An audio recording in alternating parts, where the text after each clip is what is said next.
nítorí Fúnkẹ́ Akíndélé àwọn òṣèré mẹ́ta ń bá mi yan òdì. Razak owó kò ní wọn pariwo orúkọ àwọn òṣèré náà. Esabod ya Iyabo Ojo pẹ́rẹpẹ̀rẹ lórí ìjà òun àti Lizzy Anjorin. Ẹ jókòó ẹ gbọ́ròyìn náà lẹ́kùnrẹ́rẹ́.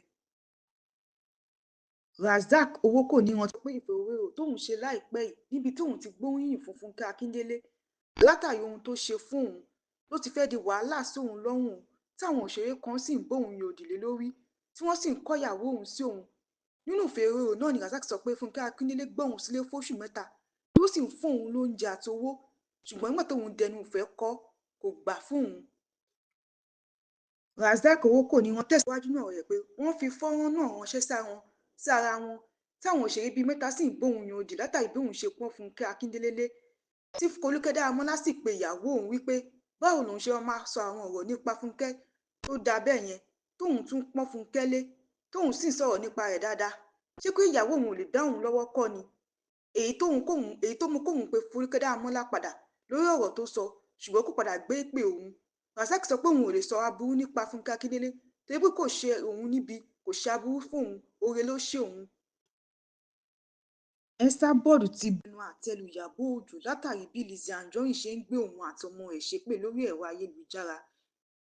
Esabod sọ pé nítorí bí Iyabo Ojo ṣe ń gbé ọmọ rẹ̀ síta ló mú káwọn ọ̀tá rẹ̀ bí Lizzy Anjorin máa rí ohun tó ń ṣẹlẹ̀ nínú ayé Priscy kí Iyabo Ojo dáwọ́ kọ́ bó ṣe ń gbé ọmọ rẹ̀ sórí ẹ̀rọ ayélujára.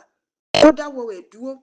Ó wá fi kún rẹ̀ wípé Fúnkẹ́ Akíndélé tó lówó ju gbogbo àwọn onítìátà lọ kò gbé ọmọ rẹ̀ sórí ẹ̀rọ ayélujára. Àwọn èèyàn ti dá Esabod lóhùn pé kò lè fi ọmọ Fúnkẹ́ Akíndélé wé ti Iyabo Ojo nítorí pé aṣojú àwọn iléeṣẹ́ ńláńlá ni Priscy Ojo jẹ́. Ó nílò láti máa wá sórí ẹ̀rọ ayélujára láti bá wọn polówó ọjà wọn torí pé ibi tó ti rí owó nìyẹn. Ó ń nsabiyamo Iyabo Ojo.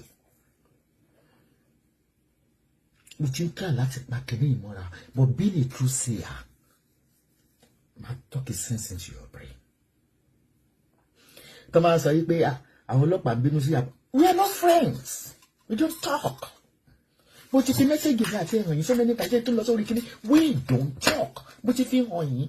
Tẹ́ bá dé bí kí n má ṣe ní sí YouTube kí n máa ń ṣe lẹ́rìn bẹ́ẹ̀. Tó bá rẹ́ ni bẹ́ẹ̀ sọ̀rọ̀.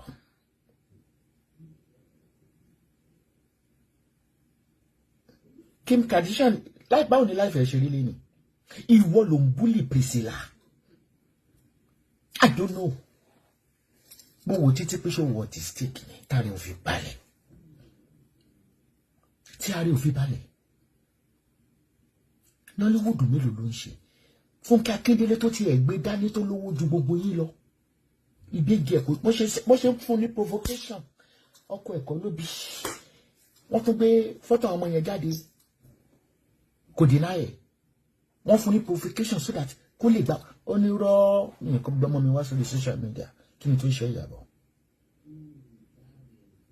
Why?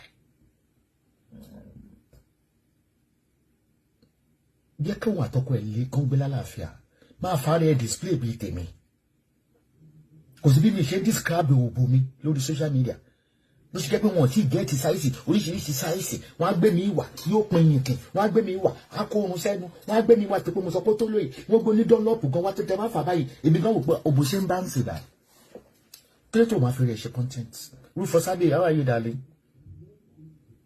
kí ló tó máa fi rẹ̀ ṣe content if you are on TikTok you can join me on TikTok àwọn àgbàlagbà tó lọ́pọlọ wọ́n ní gbogbo aláǹgbà ló dàtàn délẹ̀ àmẹ́jì ẹ kọ́kọ́ pariwo ti bímọ o tó yẹ tó ń ṣe bíbí ṣàbà why are you doing Priscy Iyabo Ojo